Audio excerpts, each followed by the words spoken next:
Welcome to Kenton's videos. Enjoy the video. You start by verifying prerequisites. The TV must support Android TV apps or have a built-in Chromecast.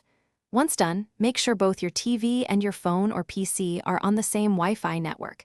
This matters for discovery. Now open Chrome on your device, and if you're on Android, enable casting from the three-dot menu.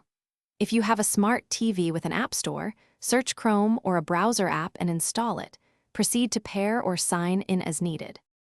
Next, execute the core connection. In Chrome on your device, tap Cast and select your TV from the list.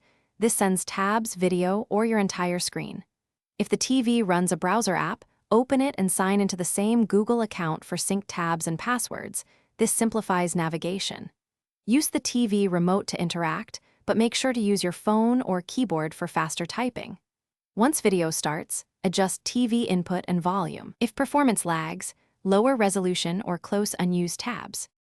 To finish, stop casting in Chrome or exit the TV browser.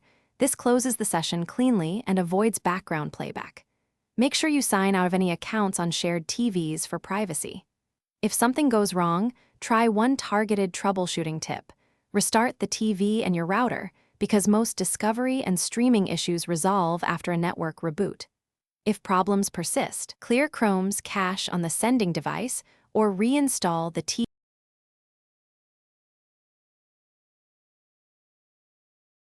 Thanks for watching. Consider subscribing if we helped you.